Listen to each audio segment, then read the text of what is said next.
Somewhere in a dusty barn right now, there is a car sitting under a moth-eaten tarp that most muscle car fans have never even heard of. Not because it wasn't fast, not because it wasn't beautiful, but because history has a cruel habit of remembering the loudest name in the room and quietly erasing everything else. For every Mustang, every Charger, every GTO that became a household name, there was another car built in that exact same era. Sometimes by the exact same company. Sometimes with an even bigger engine, an even sleeker roofline, an even wilder backstory that simply slipped through the cracks of automotive memory and never came back out. These were not failures. These were not forgettable footnotes built by companies that did not know what they were doing. These were genuinely brilliant, genuinely dramatic machines that for one reason or another, timing, marketing, bad luck, or simply being overshadowed by a more famous sibling, got buried under decades of dust, while other cars from the exact same period became legends. Today, we are digging up 5 fastback muscle cars that time genuinely forgot. Cars that in their own moment were just as dramatic, just as dangerous, and just as desirable as the legends you already know, and in more than one case, actually faster and more important to automotive history than the cars that stole their spotlight. Stick around until the very end because the last car on this list has a backstory so strange, so almost unbelievable, that even lifelong car people are shocked when they hear it for the first time. It involves a company nobody expected, a decision that should never have worked, and a record-breaking run that most enthusiasts today have simply never heard about. Let's get into it. Number 5.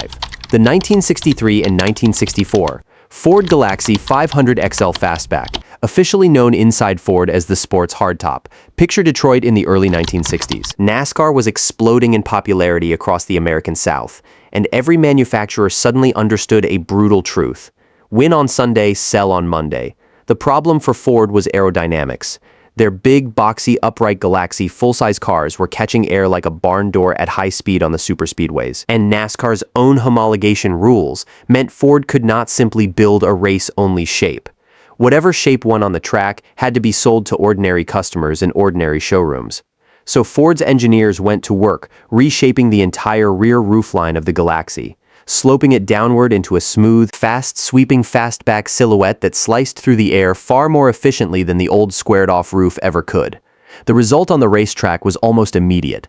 Ford's fastback Galaxie started dominating NASCAR superspeedway competition, and for a brief shining moment in American history, a full-size family sedan was one of the most feared machines in stock car racing. But here's the twist almost nobody remembers today. Underneath that dramatic new fastback roof, Ford offered an engine that still sends chills down the spines of collectors who know their history.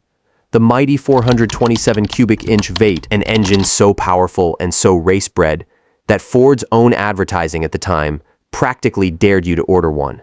2 4-barrel carburetors sitting on top of that monster could push output past 400 horsepower in an era when most family cars were lucky to crack 200. Picture that for a second.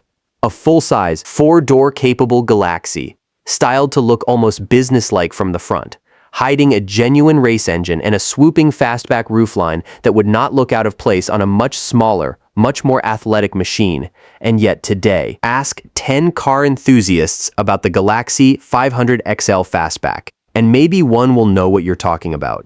It has been completely overshadowed by the Mustang that Ford launched barely a year later.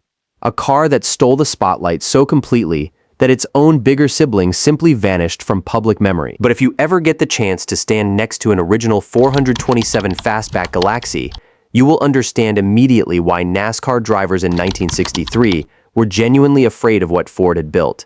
Even the way Ford marketed the car reflected just how seriously they took this project. Their advertising campaign at the time was built entirely around the phrase total performance, and for a brief window in the early 60s, Ford genuinely lived up to that slogan, pouring engineering resources into a full-size sedan the way most manufacturers only reserved for their flashiest halo cars. And that is exactly what makes its disappearance from public memory so strange. This was not some half-hearted side project. This was Ford's top priority for an entire model year, a car built with genuine urgency and genuine ambition. And today, it barely gets a mention outside of the most dedicated Ford history circles. And if you think that first car was easy to forget, wait until you hear about the next one, because this next fastback comes from a brand that most people only associate with one single legendary car, and almost nobody realizes that same brand had an entirely different, equally dramatic fastback hiding in plain sight the whole time. Number 4. The 1965 through 1967 Pontiac Catalina 2+2. Now here's where the story gets genuinely fascinating, because most people assume Pontiac's muscle car story begins and ends with the GTO, and look, the GTO absolutely deserves its legendary status. But while Pontiac was busy turning the mid-size Tempest into the car that basically invented the muscle car category, there was another Pontiac quietly doing something almost as radical on the full-size side of the lineup, and almost nobody talks about it anymore. The Catalina 2+2 took Pontiac's big, comfortable, family-oriented full-size platform and transformed it into something that looked and behaved almost nothing like a typical family cruiser. Pontiac's designers gave it a lower, sleeker, fastback-style roofline compared to the standard Catalina, along with unique badging, bucket seats, a floor-mounted shifter, and a suspension package tuned specifically for spirited driving rather than soft, wallowing comfort. Here's the part that genuinely surprises people today. Under the hood, buyers could option the Catalina 2+2 with Pontiac's massive 421 cubic inch V8, the very same engine family that powered Pontiac's full-size NASCAR efforts, producing well over 350 horsepower depending on configuration, and in the most aggressive tri-power triple carburetor form, pushing output into territory that could genuinely embarrass smaller, lighter muscle cars off the line. Picture a car the size of a modern full-size sedan, capable of running with mid-size muscle cars at a stoplight, wearing a swept-back fastback roofline that gave it a genuinely sporting silhouette despite its size. For a few short years, the Catalina 2+2 represented Pontiac's attempt to prove that big cars did not have to be boring cars. But the timing worked against it. The GTO arrived, stole every headline, and completely redefined what performance-minded buyers wanted from Pontiac going forward. Smaller, lighter, more agile. The big fastback Catalina simply could not compete with that new formula, and within a few short years it quietly disappeared from Pontiac's lineup, leaving almost no trace in popular memory. If you want to feel like you have discovered a genuine hidden secret of American muscle car history, the Catalina 2+2 is exactly that secret. Pontiac even built race-prepared versions of this big fastback and ran them at drag strips and superspeedways across the country. And for a short window in the mid-60s, this oversized fastback was genuinely competitive against cars half its size and weight. Think about the sheer engineering achievement that represents. Making a car that big feel that fast is not easy, and yet Pontiac's engineers pulled it off well enough that period road tests from the time genuinely struggled to believe how quickly this full-size fastback could move. Now, before we continue, I want you to really sit with something for a second, because this next part of the story gets genuinely strange. Every single car on this list was, in its own era, a headline-making, jaw-dropping machine. These were not obscure oddities when they launched. They were front-page automotive news, and yet somehow decades later, most of them have been almost completely erased from mainstream memory. That should tell you something important about how automotive history actually gets written. Popularity and importance are not the same thing, and sometimes the car that mattered most is not the car anyone remembers. That means the car coming up next, number 3, might genuinely be the biggest shock on this entire list. Because this time, we are talking about a car built by one of the single most famous muscle car manufacturers in history. A brand you absolutely know, hiding a fastback secret that even die-hard fans of that brand routinely get wrong. Number 3. The 1966 and 1967 Chevrolet Chevelle SS396 Sport Coupe. Chevrolet built an absolute mountain of Chevelles during the muscle car era, and today when people picture a classic Chevelle, they almost always picture the later, more heavily muscled second-generation cars from 1968 onward. The ones with the aggressive Coke bottle styling that became instantly iconic. But rewind just a couple of years earlier, and Chevrolet was quietly building something with a genuinely dramatic sloping fastback-style roofline on the Sport Coupe body, a shape that gave the early Chevelle SS 396 a lean, purposeful, almost predatory profile that stood in sharp contrast to the more upright, formal roofline of the standard Chevelle sedan. Chevrolet paired that swept-back silhouette with the newly introduced 396 cubic inch big block V8, an engine that represented a genuine turning point for the entire Chevelle lineup, because up until that point, Chevrolet had deliberately kept its midsize cars limited to smaller, less aggressive engines. The 396 changed everything. Depending on configuration, output ranged from a still respectable 325 horsepower all the way up to a genuinely ferocious 375 horsepower LS78 version, an engine so powerful that Chevrolet's own engineers reportedly had internal debates about whether it was wise to put that much power into a relatively lightweight midsize chassis. Here is the fascinating twist that gets lost in most retellings of Chevrolet's muscle car story. This early fastback Chevelle SS 396 essentially proved the entire business case for the muscle car formula that Chevrolet would later perfect and mass market so successfully.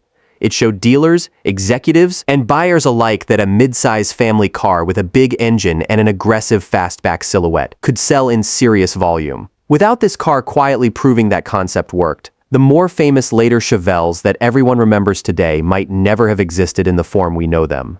And yet, because those later cars became so overwhelmingly iconic, so deeply burned into pop culture through movies, magazines, and decades of collector attention, this earlier fastback pioneer has been almost completely swallowed up by the shadow of its own successor. Stand one next to a later Chevelle sometime and you will immediately notice how different, how genuinely underrated that original sweeping fastback roofline really was. There is something almost poetic and a little sad about a car quietly laying the entire foundation for a legend, proving every risky idea worked, and then getting completely forgotten the moment the legend actually arrives. That is exactly the fate of the early fastback Chevelle. And once you know the story, you can never look at a later Chevelle the same way again. We are halfway through this list. And if you have made it this far, you already know more about forgotten fastback muscle car history than most lifelong car enthusiasts. But do not get comfortable yet, because the next car on this list is going to completely change how you think about one particular rivalry that every single car fan thinks they already understand perfectly. Number 2, the 1967 through 1969 Plymouth Barracuda Fastback. Now here is a genuinely wild piece of automotive trivia that stops most people in their tracks. The Plymouth Barracuda actually beat the Ford Mustang to market, just barely, by a matter of days, but it happened. Plymouth launched the very first Barracuda back in 1964, essentially inventing the pony car concept before Ford's own Mustang even had a chance to steal that particular crown. But that first-generation Barracuda, built on Plymouth's compact Valiant platform, never quite captured the public imagination the way the Mustang immediately did, and Plymouth found itself playing catch-up in a category it had technically created. Then came the second-generation Barracuda, for 1967, and this is where the fastback story gets genuinely exciting. Plymouth's designers gave this new Barracuda a dramatically reworked, far more aggressive sloping fastback roofline, one that finally gave the car the kind of dramatic athletic silhouette that could genuinely compete with the Mustang on pure visual drama. Underneath that swooping new shape, Plymouth kept expanding what buyers could order, eventually offering the formidable 383 cubic inch V8, and for those who wanted something truly serious, the legendary 440 cubic inch Super Commando V8, an engine so massive that Plymouth's engineers had to modify the engine bay just to make it physically fit inside the relatively compact Barracuda chassis. Picture that combination for a second: a genuinely small, lightweight fastback body stuffed with one of the biggest, most powerful V8 engines available anywhere in Chrysler's entire performance lineup at the time. The result was a fastback muscle car with a genuinely intimidating power-to-weight ratio, capable of humiliating far more expensive and far more famous rivals in a straight line. And yet, despite beating the Mustang to market, despite offering genuinely fearsome performance, the Barracuda has spent decades living in the Mustang's shadow, remembered by hardcore Mopar enthusiasts, but largely forgotten by the broader public. Most casual car fans today could not even tell you that Plymouth invented the pony car category first. That is exactly the kind of historical injustice this list exists to correct. Even the badge on the back of that big block, Barracuda quietly told the whole story. A car small enough to feel nimble and alive on a winding road, yet packing an engine borrowed from cars nearly twice its size. A combination that period magazines described as genuinely unnerving the first time you put your foot down. Plymouth had built something that should have made history all on its own. A car that beat its biggest rival to the punch and then out-engineered it in almost every meaningful way. And somehow the world simply forgot to notice. Alright, before we get to number 1, I need you to understand something. Everything you have heard so far has been leading up to this final car. And I promise you, this next story is genuinely one of the strangest and most unlikely tales in all of American automotive history. If you thought the previous 4 cars were surprising, what you are about to hear is on an entirely different level. This is a story about a company nobody expected to gamble everything on a 2-seat sports car. A decision that almost every industry expert at the time thought was completely insane, and a result so wild that it still shows up in record books today, even though almost nobody remembers who set them. Stay with me, because this ending is worth it. Number 1, the 1968 through 1970 AMC AMX. Everything else on this list so far has been a modified version of an existing family car platform, a fastback roofline grafted onto something that already existed. The AMC AMX broke that mold completely, and the story behind why it exists at all is almost too strange to believe. American Motors Corporation, the same scrappy underdog company we talked about in a previous video, was still fighting desperately for survival against the Big Three, and in a moment of genuine corporate boldness, AMC's leadership made an almost unthinkable decision.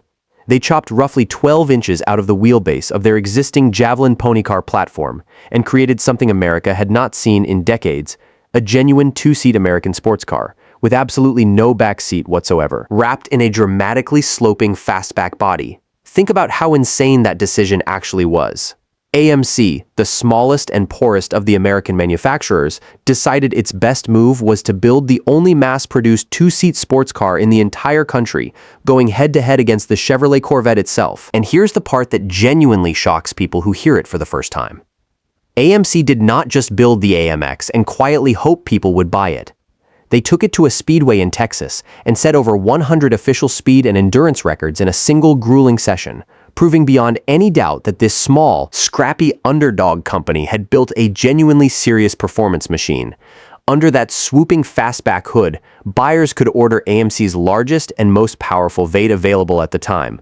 A 390 cubic inch engine producing 315 horsepower, enough to make the lightweight 2-seat AMX a genuinely dangerous machine in a straight line, capable of embarrassing far more famous and far more expensive rivals.